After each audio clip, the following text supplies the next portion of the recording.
And I was going to say good morning. Well, I guess for Peter it is, but for everybody else, good afternoon on this Friday. Welcome to the Food Safety Chat. And my name is Bryan Armentrout. And if you're here, welcome. Pull up a chair and prepare us for some amazing content around food safety. If you're new to the chat, welcome. Every Friday, normally at 8 a.m. Mountain Time, 10 a.m. Eastern, we do the Food Safety Chat. But because of the time differential, we've kind of pushed it back today. So we appreciate you being here. But one of the things that you'll notice here with this chat is that this is not a presentation. This is a conversation. And what we do here is we bring an expert on the show to talk about a particular subject around food safety and get your feedback and comments and, most importantly, questions. And so I'm really happy here today to bring on my good friend, Peter Holtmann. How are you doing today, Peter? I'm great, Bryan. And Peter is in gorgeous Sydney, Australia. If you've never been there, it's one of the most amazing cities in the world. It's a good place to be. We spared no expense to bring this to you today, Bryan. We're on the beautiful east coast of Sydney, and I've got a lovely shot of the beach outside my window today. Oh, super jealous. And so I am in Loveland, Colorado, and that's one of the traditions we love doing here on the chat is let us know in the comments where in the world that you are at. So just punch it in there. And so as we're going through the topic here today, if you have questions, one of the things that we love to do during this, and this is here for you, this is meant to be interactive, is type your questions in and we'll work them into the conversation. So as they pop up, Peter and I can both see the comments here because we're live streaming on LinkedIn, YouTube, and Twitter all at the same time. So if you have any comments, please throw them in there. So with that, and so Peter, it's I was kind of playing around. One of the things I love to do here is it's like, what's the best way to describe the guest? And with you, it's kind of hard, right? It's because you're doing so many things, right? Yeah. You are the leader, owner, and managing director of Holtmann Professional Services. So what kind of give us a little taste of what you do? Yeah, I think in the industry we call it professional know-it-all. So nothing worse, Bryan. Nothing worse. So these days I spend most of my time doing risk assessments for such a broad range of industries and governments, and basically across the globe, wherever there's a need to sit down and look at future risk and potential to meet and manage future risk. You'll probably find me in a room talking to someone about it. Yeah, absolutely. And so Peter and I, guys, we've known each other for years now, and we met at a conference. And that's why conferences are always such, great places to network and interact and meet new friends and new colleagues with the same interests and the same outlook, I guess is the best way to put it relative to these type of things. Now, one of the things I read on your LinkedIn profile that caught my eye as well is you're a justice of the peace. I am a justice of the peace, exactly. So, in fact, just yesterday I was justice of the peacing for a few people in my local community. Yeah. That's awesome. I love it. Did you send anybody to jail or anything like that? No, we don't carry guns and badges, and we don't walk with spurs on our boots down here. But we do far more menial tasks for the courts down here, the things that they don't want to waste judges' times with. So they send it out to people like us that go through a very rigid process of qualifying to be a justice of the peace, and then basically it's a very fancy admin clerk for the courts. Although I think if I was going up in court and you were the justice, you're an intimidating figure, right? So I'm sure the people are, Is it because I'm so handsome, Bryan? Is that what it is? So one of the things, and it's funny, so Alexis, welcome, and Mohammed, welcome to you as well. One of the things that we do on the chat here, and sometimes, Peter, I always skip over this, is we share a ceremonial lifting of the cup, everybody. So join us, grab your favorite beverage, and join us. Cheers. Cheers. Very good. A little early for me now, so it's still water for me. Coffee for you, I assume, at this hour for you. I just had a coffee. I'm onto a tea right now. Onto a tea. Nice. So, oh gosh, so with this chat, so if you're familiar with the chat, one of the things that we do here is we do kind of a pre-conversation. And so Peter and I were talking earlier this week and kind of going over the topic. And I think our chat was longer than this chat's going to be because there was so much material and so much to talk about here. So trying to keep this on time is going to be a little bit difficult, but I think we can do it. So we'll dive in here right away. So we'll start off with kind of a general question is, as you kind of referenced a little bit ago as well, Peter, is that in your role and in your business, you're traveling all over the place and visiting all these markets. And what are you seeing out there in the real world? Yeah, it's an interesting question, Brian. And I guess how we started this chat was around what am I seeing in the food manufacture, food safety world, and I guess it's something that's been bubbling away in the back of my head for a long time, and it's really played out in the last 12 months, the last 2 years with COVID, with Suez Canal issues and all that, is just how important inside a business is the whole food safety compliance process versus food supply, which is just get it onto market, make your money and keep the doors open, keep the lights on, keep people employed. And unfortunately, it's food supply is winning out. Now, this might make a bunch of people on this call, on this podcast irate, saying, how dare you say something like that? Food safety is tantamount. It's so important. And, I agree, but it's not winning the argument at the end of the day. And there's quite a host of reasons why it's not. Well, and I think that's a good point, Peter, because one of the things that, anybody who's involved with standards and compliance and food safety and these type of things, there's this little kind of nagging voice in our heads, which is always there, which is, okay, if what we're doing is working, why aren't recalls and illnesses going down? Right? Yep. Every year, it's the same numbers and it doesn't go down. And I think that's to your point. Compliance, right? Having the audits, getting FDA or whatever particular agency into your facility, these type of things is not translating into that. And getting the product into the market appears to be the main goal. Right. That's exactly what's happening. And look, I've been a food safety auditor since 2000, I think it was. So a good 20 odd years worth of being an auditor in the field, being a consultant, being a trainer in food safety at technical college, university, private institutions. And what I'm finding always quells the argument around good food safety practice is food safety compliance. And that's a game you can't win. Compliance is not set up to demonstrate your best practices, but to highlight your weaknesses. So how can you build a sustainable system out of compliance when the whole point of it is to show up your flaws and weaknesses? And what are you learning as a person, as a business, as a team around how to work within the compliance framework? That's the scary part of it, And I'm a product of that environment. Like I said, I've been an auditor. I've sat in the United Nations in Geneva writing standards. I've been to that level. I've worked in the United Nations in other regulatory and framework functions, and I've sat on factory floors watching product go past me, for hours on end to see if it was safe. And the game is geared to fail the company. And we see that stuff in the audit reports. I was thinking about this at like 3 a.m. my time this morning because I was really working up for this, is you look at an audit report, how many sections and how many flavors of wrong are being reported to you? There's at least 3 types of non-conformity. There's critical, major, minor, and then there's opportunity for improvement. There's 4 different ways of Sunday for a report to tell you you're doing a bad job.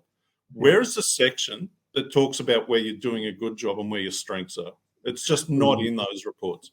Wow. I mean, yeah. And so when we talked about that earlier this week, that hit me and it's like, holy shit. And we've all been through it because you have the audit, the auditor comes into your facility, you're the quality manager, you babysit the audit, it closes out, the plant manager shows up to the closing. And what's the first thing the plant manager says?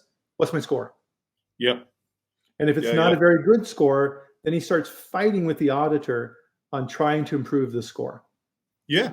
It's a game where the plant's whole purpose is to win the audit, which is show them what they need to see, put records in front of them what they need to read, answer questions the way they want to hear the questions answered, and hopefully that minimizes the number of faults and mistakes that they write into our final report. And when you've got a minimum number of faults and mistakes, you get certified. Yeah. You're not certified on your strengths. You're certified on the lack of weaknesses. Right.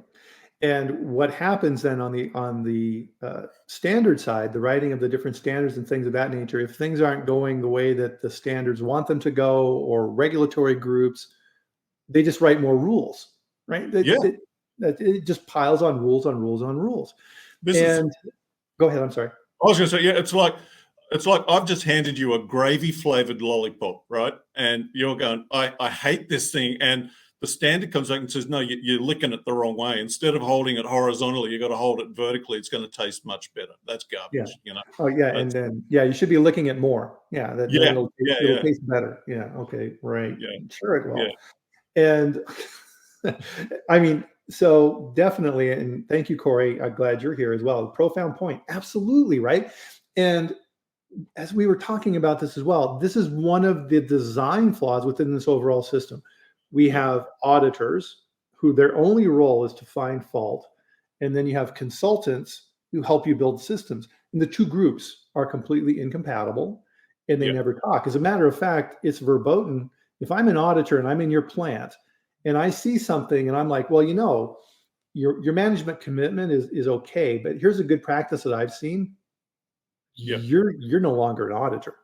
Yeah, that's all right. There are people already telling you you're crossing a line. And this session is not an auditor bashing session. It's not even about that. It's the way auditors are trained, like the referees going onto a football pitch, onto a football field, is you're meant to look at rules in a certain way. You're meant to ask one-sided directional questions to get the responses to the questions that are on the checklist in front of you. There's no deviation from that, or very little. And then you quickly get off site because time is money and they're trying to minimize your cost of being on site versus what they've charged the client. So the only way to do that is quickly write up all the negatives, leave it with the client and get off. And then you see auditors writing up things like grammatical errors and spelling mistakes and misreference standards and things like that. That adds no value to anybody, but that's what we're working with these days, Right. So in a lot of ways, and this is something I talk about on the chat, Peter, as well, is there's this view within the academic side of food safety and quality assurance management systems and things like this, that just the act of writing something down of we're going to do this means that it's actually going to happen. And that couldn't be farther from the truth. And that approach comes from the auditing side as well. It carries through the entire system. And it's not set up for growth. And it's, as everybody always talks about, it's a snapshot. It's just that one particular window in time. And show me a plant that doesn't prepare for an audit. Right? Okay, let's clean and we'll do a little bit of painting and we'll get caught up on our training. Everybody, okay, put on a good face, for the auditor when they show up, and then back to business after the auditor leaves. Doesn't work, right? And I think COVID really helped, to your point, Peter, stress the system. So Daniela had a question here. From your perspective, how can this be corrected? Oh, I love that question, because that's exactly what we're going to talk about. And this is what we've been working over. And this is why that we're so excited for this chat here today, because this is such an important topic. Because really, I mean, what we're talking about here is we had all these systems and everything that we built and all of our programs and all these audits and everything is going along. And then all of a sudden, COVID hits, right? And you want to talk about the mother of all stressors. That was the ultimate stress test for the entire food supply chain. Yeah, absolutely. And so during COVID, I was still one of the poor bunnies on a plane in a rubber suit and a mask, flying around to all over the world, literally everywhere. In 10 days, I was in Africa, I was in Europe, I was in Asia, I was in America, and then I was back home in Australia within a 10-day period, looking at clients and doing risk assessments. And Daniel, I promise you we're going to answer your question. This is not all about what's wrong with our system. It's also about what we can do with what we've got in the system as well. And what COVID showed me is just how frail, literally how frail compliance systems are. The minute you take the referee off the field, it's whatever you can do to score a goal.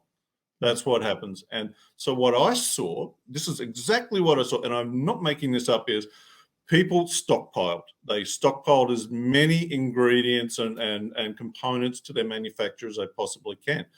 And they weren't the only ones doing it. The entire world was doing it. So what happens when your favorite A-rated supplier runs out of supply? Then you go to your B supplier. Then you go to your C supplier. I was seeing people going to people where they said they swear they would never buy from these people, but they're the only option left. Yeah. And now they're buying in problem into their process. The food safety is at risk. The ability to manufacture safe product is at risk. But you know what? Food supply won, because people were thinking, if I don't get this, I don't manufacture, I don't put product in the market, and I lose out to the competitor. And so food safety lost. It was plain and simple. And people can sit there and say, this doesn't happen, this is not true, it was rare cases. I have been in so many factories and plants and processing places where this was occurring. It's not a one-off thing. It's really not. And so, the entire system was stressed by COVID. The referees were all taken off the field. FDA wasn't going to plants. Auditors weren't visiting plants. All these type of activities. It's like, okay, cool. And then war, right? So, of course, the big war with Ukraine. And so for some of my clients, right, critical ingredients come from Ukraine. Did I know that before it happened? No. Right. Now, all of a sudden, they're scrambling. And it's like, okay, our formula for this product, we can no longer make. R&D is trying to come up with alternate formulas. They're trying to push it onto the market to keep in business. And they're just hoping to God that the system doesn't break. This is very true. I had people asking me if I knew a way of getting train loads of wheat out of Ukraine to across the border somewhere so they could export it from a port. They were saying, do you know any way of doing that? Do you know a safe channel? Because I work a lot in product recall, a lot in crisis management. So when big things are going down around the world, I'm usually somewhere behind the scenes orchestrating a solution to it. And so this is what was happening, Brian. You're absolutely right. People are scrambling for any way of supplying the market rather than sort of scaling back or changing product or stopping. Heaven forbid you actually push the big red button, and stop production. People were finding any avenue to put the same product on the market. Right. And then, of course, if you're a criminal, you're looking at this stress and saying, this is the perfect opportunity for me to produce fraudulent products and sell them. Yeah. Either produce it, intercept it en route through the logistics chain and repurpose, repackage, whatever it might be to make a near identical product and put it out there. So many opportunities. Yeah. What was that example you were talking about with the pet food? That blew my mind. Yeah, so this is a very, very high-end pet food supplier and distributor around the world, and they were sending their product into China, and it was intercepted before it reached their warehouses in China and diverted to another warehouse where it was then remixed with other product of much lesser quality and unknown ingredient and packed in almost near identical packaging with one small difference. The pack size was an odd size. It was an in-between size between their commonly used brands. And then that was pushed back onto the market through this channel and sold in regular corner stores and pet food stores and that, unbeknownst to the people that were buying it, selling it on and making animals sick. And the only reason the company found out about it was because there was like a flurry of complaints and social media backlash about this very expensive high-end product now causing illness to animals. And they're going, what are you talking about? Send us back a bag of the product. And it wasn't even their pack size. So that alerted them saying, something's gone very wrong in this process. We've got fraud in the system. And so we had to work that one through to the end to figure out what actually happened there and how do we restore faith in the brand to the consumers, because they don't know any different. It looks the same. Yeah, I mean, so I mean, it was just luck, right? They missed that one simple little variable, the pack size. Otherwise, it would have gone a lot longer. Yeah, it was only like maybe 1 or 2 pounds difference in size of the bag, so it wasn't majorly different, but it was enough to get picked up under closer inspection. Yeah. So yeah, ingredient substitution. The other thing that we saw is this model that the world has been developing around just-in-time manufacturing. It's like, oh, okay, Mm. this is great. We'll keep our costs low. We'll get an order. We'll make exactly that product. We'll send it out and it'll be in the grocery store the next day. Life is good. Well, COVID changed that really quickly.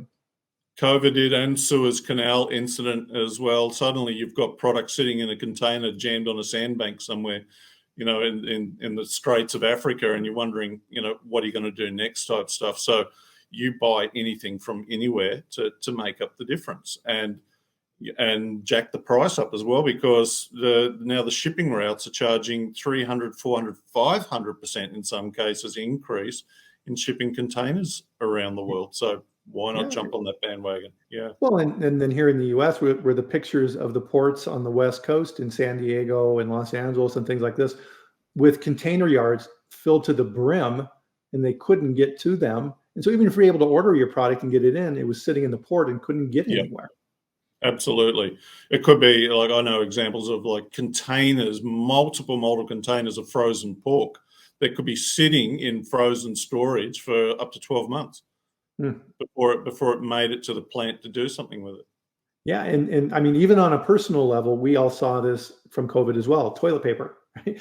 There Yeah. was never a shortage of toilet paper. It was No. all the market overreacting. Yeah, we had people leaving the capital cities, driving into rural areas here to bulk buy and bring it back to their homes.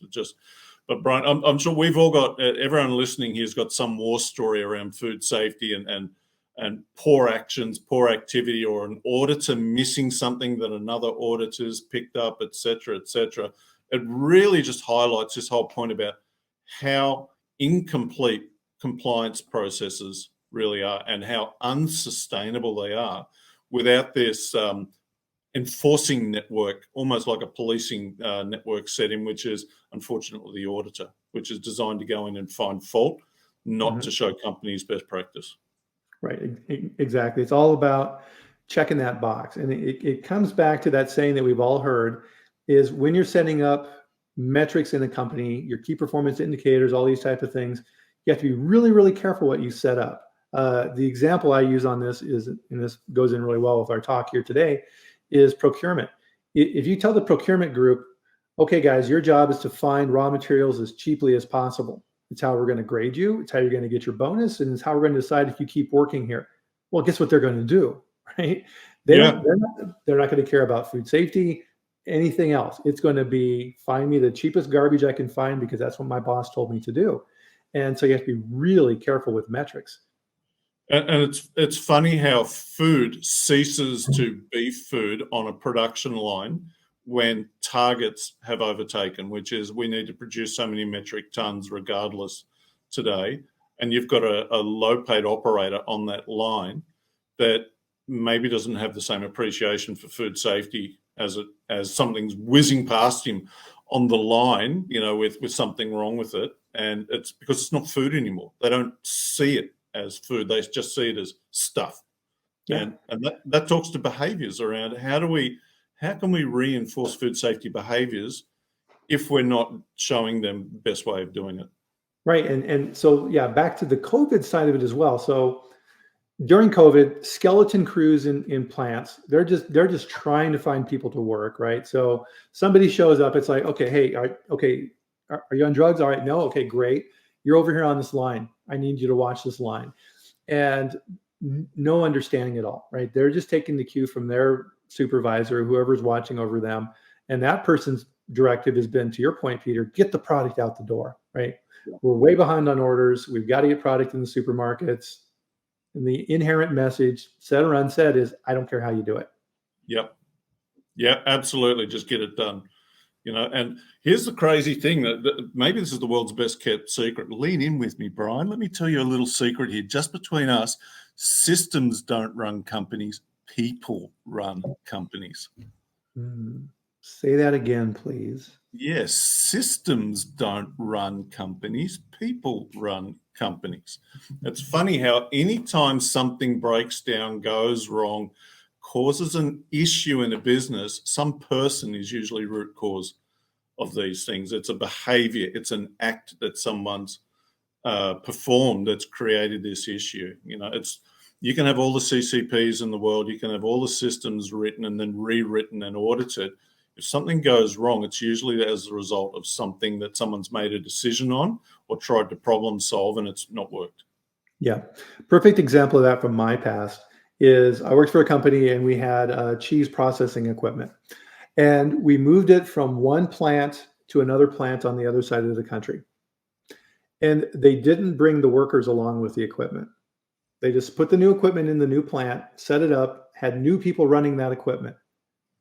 Nightmare, absolute nightmare. Mhm. We had all kinds of quality failures, all kinds of bad seals on the product, and it just kept getting worse and worse. And for me, it was the poster child example. And management was scrambling to put together orders and they couldn't figure out why. And that's where I learned that lesson was you didn't train the people. You just assumed that the machines made the product and the people didn't have much of a say in it. And they absolutely do. Because I mean, if you have a machine and it's doing like heat sealing or things of this nature, setting that up is critical. What's the right temperature? What's the right dwell time? Do we have the right packaging in place? Is it aligned correctly? All these little details that are on that line that operator needs to completely understand.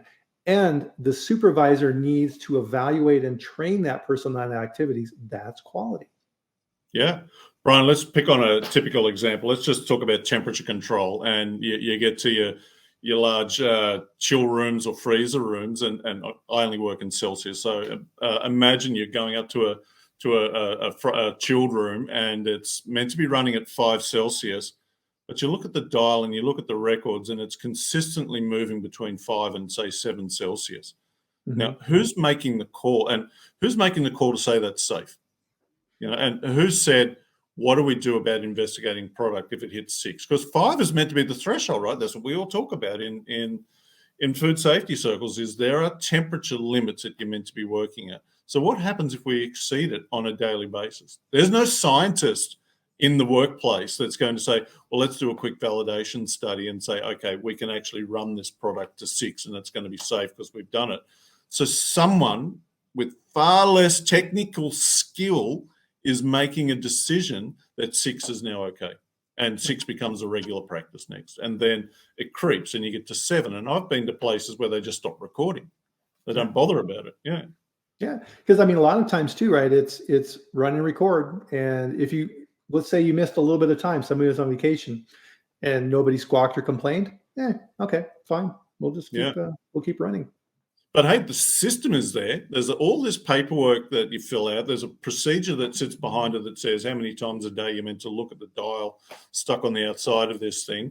There's an underpinning management plan that says that temperature is a critical factor, and the auditors have come through and said, yeah, you've got that written in your system, but it still fails. It still fails. And why does it fail? Again, it's those people in the system, not always intentionally. There's these, most product recalls are caused by accidental contamination or impact to product, right? It's very rare these days you get malicious product tamper. Yes, it's increasing. I've had to deal with them. We've had to investigate them and solve it.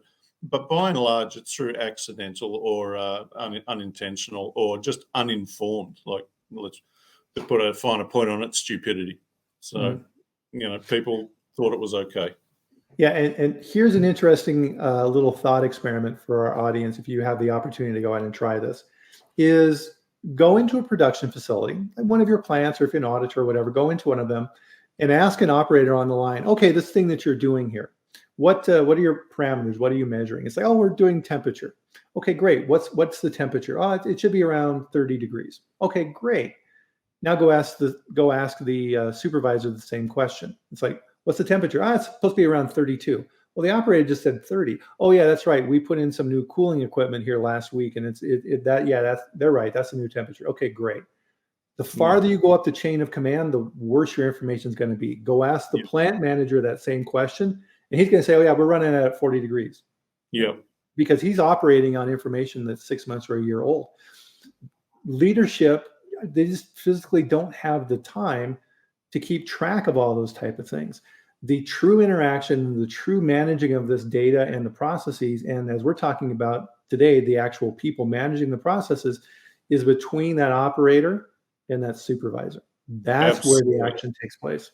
Yeah. So Danielle, we're starting to answer your question in part here. I think you're starting to get the gist of it, that this is what we're really concerned with, is how people and culture and behaviors influence food safety, sustainability, and try and reverse the flow of food supply culture that we're starting to see out there. Yep, absolutely. Some fantastic comments here. So Sebastian has a good one here as well. So resistance to change, right? Yeah, people don't like change, and they especially don't like change if they don't know why, right? Yeah. If you just go around barking orders and say, do this now, and then you walk away, right? Ain't gonna happen. Yeah, it's the what's in it for me thing, right? Like it's got to register and have some intrinsic value in your limbic system for you to say, I get it, because it means something. Because, hey, if someone's eating this product, and it could be a child, it could be a grandmother, it could be a pregnant woman at the end of the day, we might be killing that person.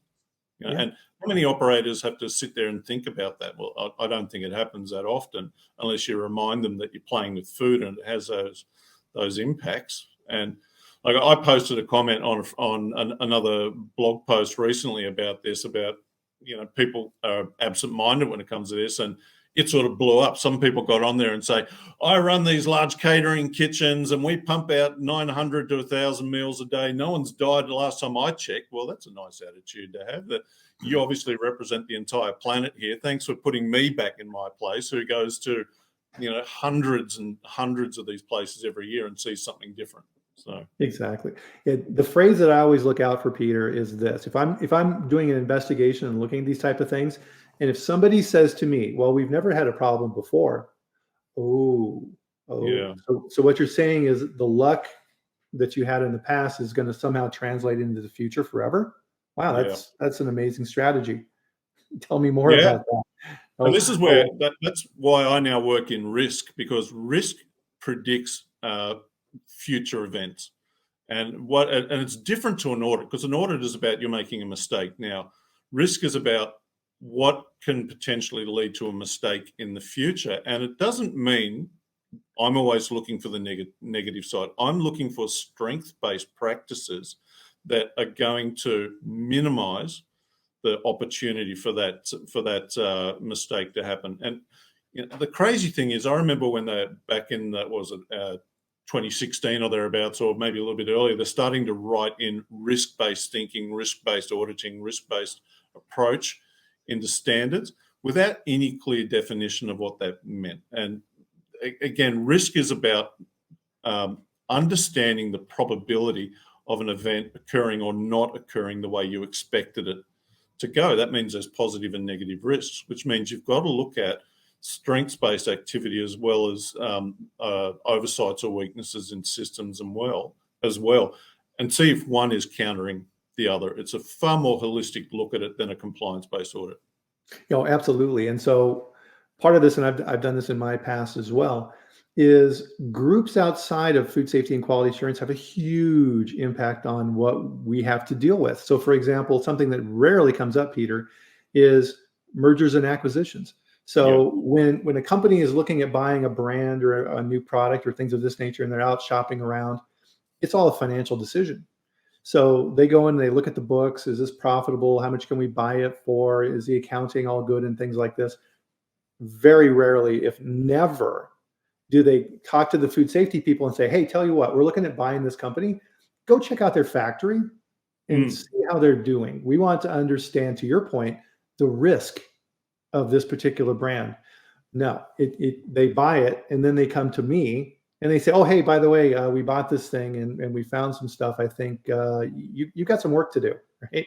Yeah, it's crazy. Like culture is a big thing. How do you jam two cultures together, or do you integrate? Is it assimilate? And if it's assimilation, what culture wins? Is it the one that talks about food supply, or is it about food safety culture that wins? And I've seen good examples and I've seen atrocious examples of how this plays out for an organization. Right. And this is kind of, getting back to the earlier questions of, okay, this is great. How can we fix this? And really this gets around kind of the model that we follow relative to how we approach fixing these things, right? Because we're all hearing a lot about food safety culture, right? Yeah. And standards are written and documents are created, and 1.7.2 subparagraph A, you shall do this, and all these type of things. Okay, great. Does that really translate into it, or are we just repeating the same pattern we've been following this all along? Oh, that's so true, Brian. Culture cannot be assessed using a checklist. It cannot be mashed into a compliance process. It just doesn't work. Culture is about changing behaviors and attitudes to how you work, which is, Mhm. am I doing the best I can do right now? Am I making the best decision on what's just whizzing past me right now to say it's safe, it's not safe? That stuff does not come out in a checklist, and definitely not in a 15-minute, 20-minute overview whilst you're on site doing an assessment for something else, particularly if these days auditors are so crunched to do multiple standards assessments at Mm. once to save money and time, because it's all about the death spiral of money in auditing these days. That how can you do any assessment, or let alone have meaningful questions, open questions around culture, because you've got to allow people to explain their beliefs, Yeah. which is what you were saying before. The why statement is a belief. It's not a system. It's, why do I choose to work in this manner? Why do I choose to put this amount of attention, care, and pride into my work, as opposed to the person standing directly next to me who might have a different idea of, why am I doing that safe? You cannot do that with an audit tool on food culture. Yeah. Yeah. And an audit tool is yes or no, right? It's a checklist. Yeah. And culture is not a checklist. There is no, and there never will be a checklist that says, okay, hit these 200 questions and congratulations, you have a food safety culture. Yeah. No. It's And nuts. and what's weird, and I'm sure you've seen this as well, Peter, is it doesn't. I've been in small plants with very limited resources that had fantastic culture. And Yeah. I've been in large corporate-owned facilities that had horrible culture, right? It's not the size of the company. No, it has nothing to do with the company. It has everything to do with the people that are at the helm running it, and have a vested interest in what comes out their warehousing doors, packed up, ready for use somewhere else. I've recently just come back from Vietnam. I was working over there, looking at food production, food manufacture. And most people think, oh, these Asian countries, they got no standards, they got no scruples, this couldn't be further from the truth. I walked into this place, and it was probably one of the best production facilities I've ever been into in all my 30 odd years in this industry. It was probably one of the best I've been into. And it wasn't the cleanliness of the facility or the organization of it or the smooth flow of product moving through it seamlessly to minimize cross contamination. All of that was great stuff. You could see there was thought put into it, and care and attention. What made the difference was how people were working, Mm. how they were handling product, how they could track and trace product, how they would be willing to answer questions for you before you've even asked the question. And it wasn't an audit. They knew I wasn't there to audit, but they were so keen and willing to tell you about their practices and processes along the way that it was remarkable. It really was remarkable going through this place. And as you tell that story, you can't help but smile. That's what we're trying to get to, Yeah. is pride in what we're doing. And it's interesting because it's kind of like that old saying, I don't know what art is, but I know what I like. Yeah. It's the same with food safety.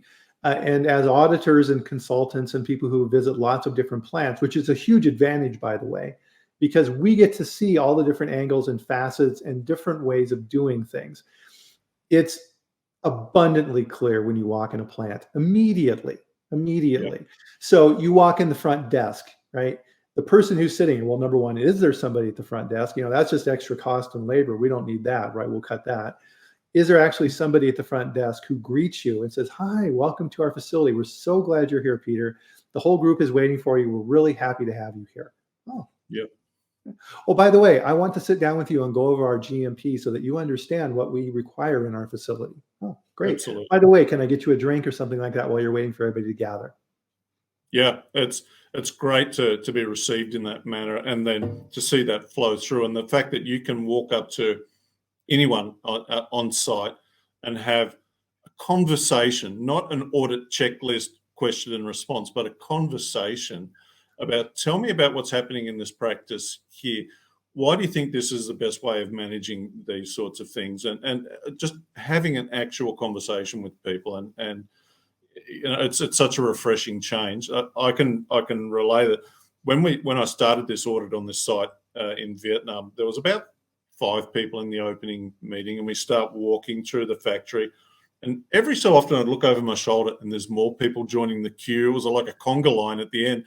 By the end, there was about 25 people, I kid you not, following us around on this inspection tour in the factory, because they were all, and they had pens and paper, they were all intently waiting on some pearl of wisdom that they could go take away and put immediately into practice into there. It was like a walking lecture, a philosopher's walk, so to speak. So that was so unusual that there's this crowd following you around because, hang on a minute, he's going to say something really good about this step or this process. And that actually put me under a bit of a pressure, because I was thinking, shit, what do I say here now? How do I drop a pearl of wisdom here and then keep walking type stuff? But that's what it was like. These people wanted to know more so that they could learn from best practice and implement it immediately. It was incredible to see. Yeah, I mean, and you get those juxtapositions. And yeah, to your example, opening meeting, right? You have the auditing opening meeting, and the only person sitting there is you and the quality manager. And you're like, oh, okay, right? Yeah. And then the closing meeting happens, and the plant manager shows up and says, okay, what's my score? Right? Yeah, Okay. absolutely. Yeah, that tells me a whole lot right there. Yeah, you go out on the floor, right? There's all these little, it's almost kind of like, right, so human beings are social animals, and we take cues from each other. And it's like if you're single and you're going on a date or things like this, right? There's these little things. Is this person interested in me or not? Or these type of things. A plant is the same. A plant is the same. What message is this plant sending me? Is this someone who's happy that I'm here, or is this someone who wants me to leave as quickly as possible? Yeah. And you pick up on that right away. You go out on the floor. To your point, Peter, the people who are working the line, they look over and they see you and they do this. Yeah. Yeah. Absolutely. Yeah, I mean, I spend so here's one of the tips I do now is I spend at least 30 minutes with the HR department every time I go on site to do risk reviews and risk assessments. I try and see if they've done an engagement survey, what their staff turnover rates are. I look for all of this, and I see the conditions at which they provide their staff that are working there. I understand the distances, or if they understand how far people are coming to work and what financial constraints are on them. Why am I looking at this stuff, Brian? I'm looking at it because this is the underpinning foundations of a culture on site. If you aren't tuned in to what your people are doing, what they're feeling and what they're thinking, it's not going to support or be conducive to good culture in your place. It's just not. And tell me the last time there was a food safety audit that went in and looked at human resources and people and culture attributes, and that there was something to talk about. Yeah, generally how that goes, right, is the auditor sits in the conference room and says, okay, we're not going to look at the training. The quality manager will say, okay, here are 5 randomly picked training records for you to review. Yeah. Really? Yeah. I mean, to your point, right? If you're out on the floor and you're walking around, let's say the plant manager and the quality manager, and you've got a good group with, like you were talking about, and they're walking around, and the plant manager talks with someone and says, "Hey, Lisa, how you doing? How was your son's softball game? Did he win last week?" Right? Yeah. Those details matter, right? Absolutely. People want to know you care. Yeah, absolutely. I mean, having a good social culture, a good network of people that support each other on site breaks down a lot of barriers on site. I mean, nothing worse than, say, the warehousing team are fighting with the production manager about where to store work in progress product, should it go back into their cold rooms or their freezers? No way, get that stuff out. It's contaminated. Do we leave it in the corridor between warehouse and production? No way, it's going to get contaminated again. Do we stick it in production somewhere? No, it's going to be a problem of floor space and it could present an issue. So there's already these antagonisms built up between departments who are just trying to be as efficient as they can in their day and move stuff through. But when you start breaking that down with good culture, people come together and solve problems quite quickly. Exactly. So Sebastian, I can tell he's got the wheels turning here. So what's your view on supplier to changing their customer pricing based on audit grade? So if you score an A, you get a buck more a unit or things like this. I got some thoughts on that. Let's hear yours first. Well, isn't it just the same thing about setting up competition for winners and losers at the end of the day? And what you end up with is people that end up in fraudulent activity at some point, and also corruption. So one of the other things I spend my time on these days, Brian, is I do a lot of fraud and corruption assessments for governments, private industry, major blue chips around the world, to sort of root out the causes of corruption and fraudulent activity. And competitive nature is one of the main seeds that are planted in starting this behavior off in what would have been otherwise ethical behavior. The minute you start putting these parameters in place, these competitive parameters, you're now introducing a risk of fraudulent and corrupt activity.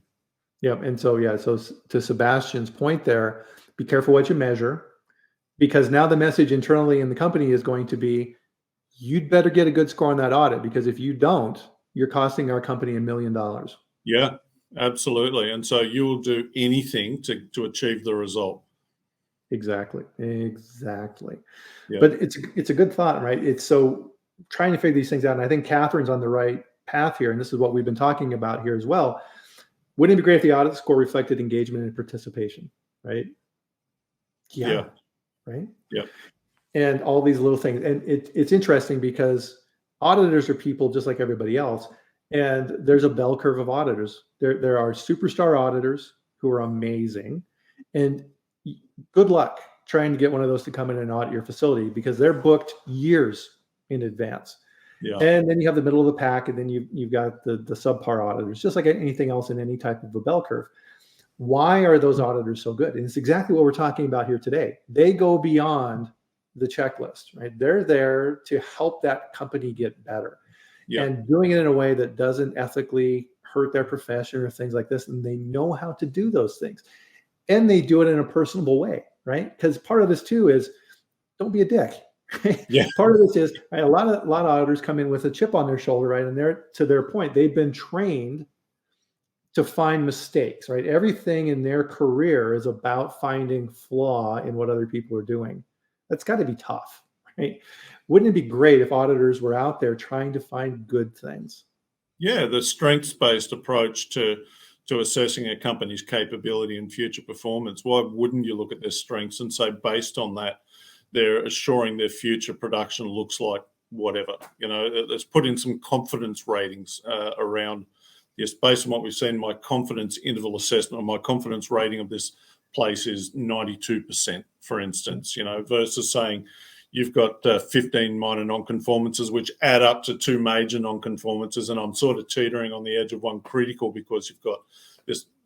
What garbage, Brian? What absolute garbage. And then you get another auditor through that looks at the previous audit report and says, I don't get this.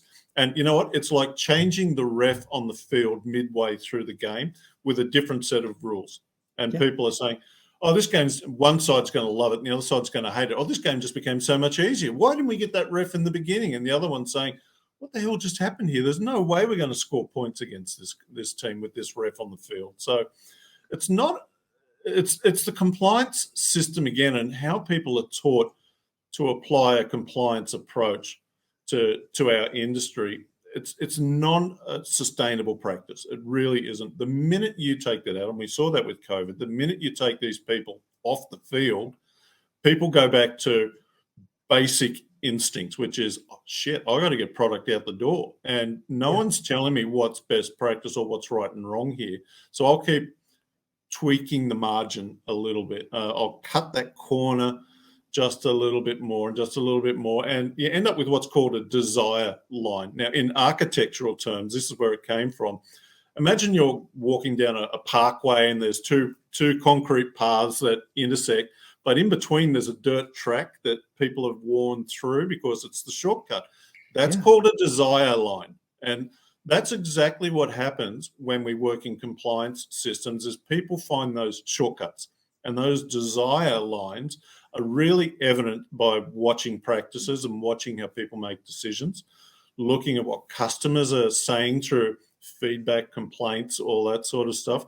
You can start a good auditor can track desire lines really quickly through on-site systems and personnel reviews.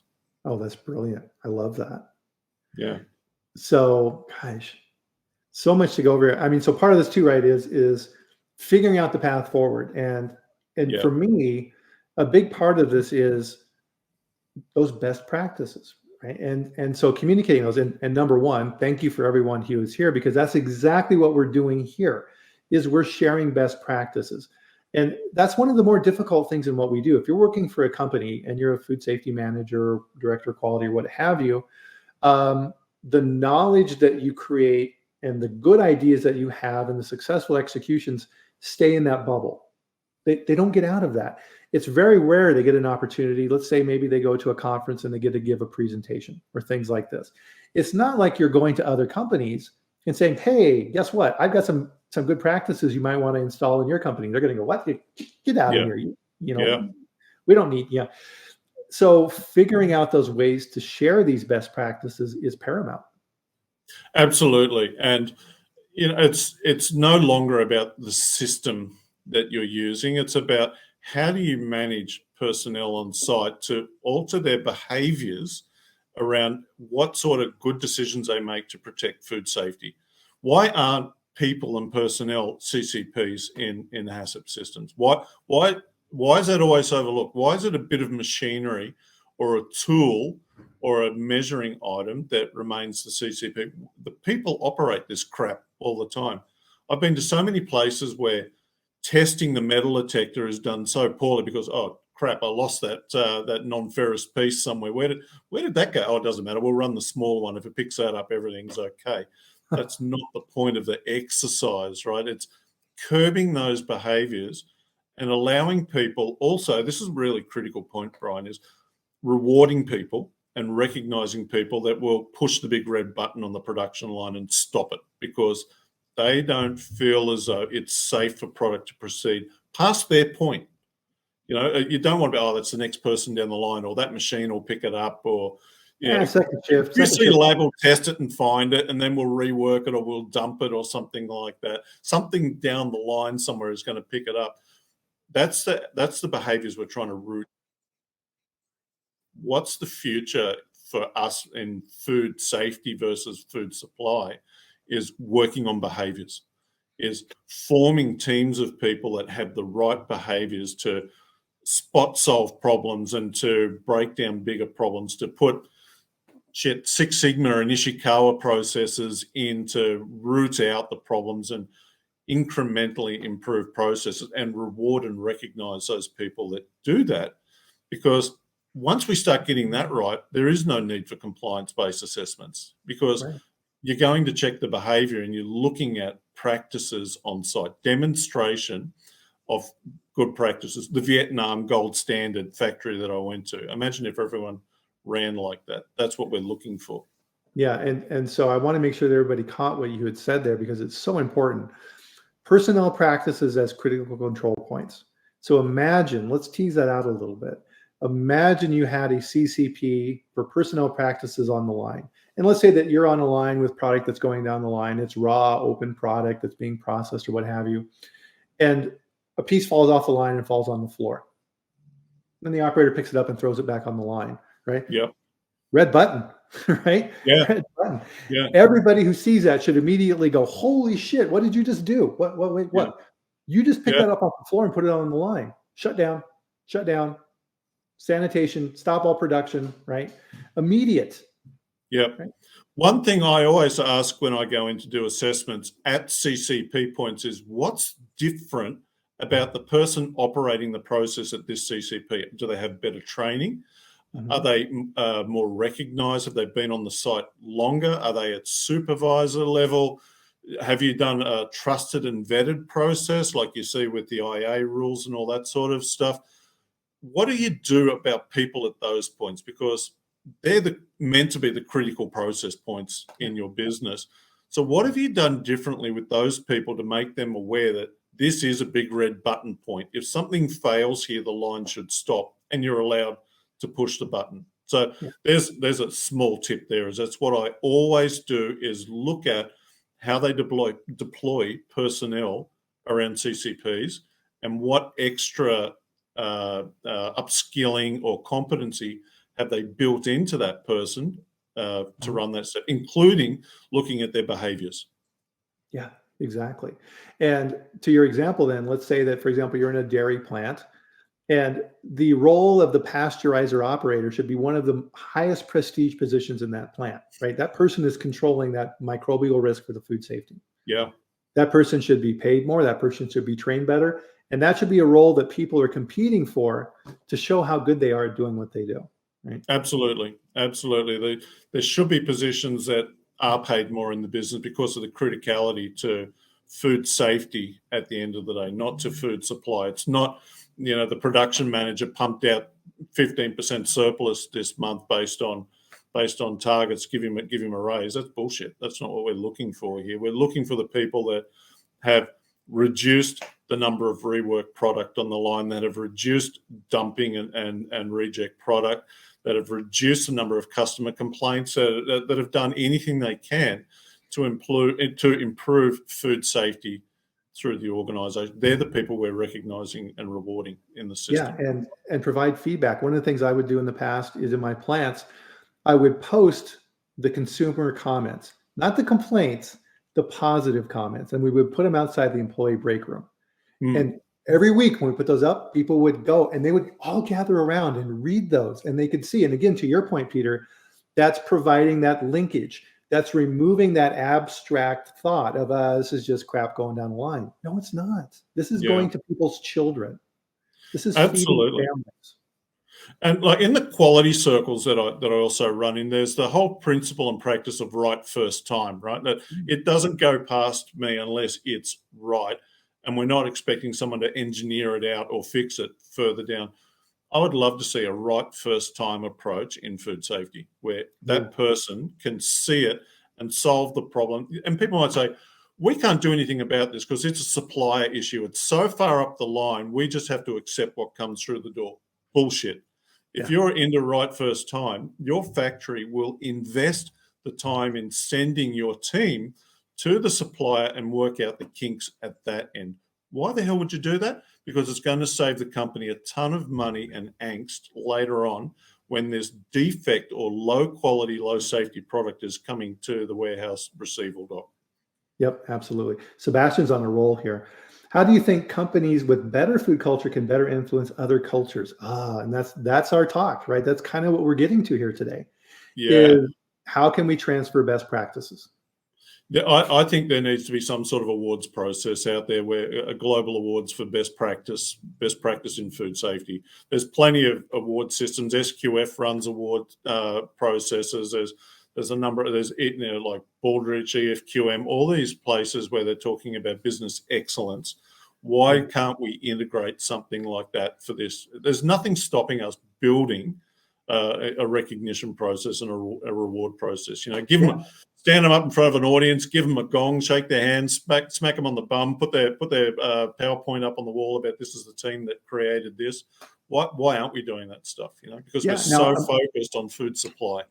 yeah. Now imagine if that, so for the example of your company in Vietnam, imagine if that company were to open its doors and invite other companies in to see Yeah, what they're doing. yeah, absolutely. Hmm.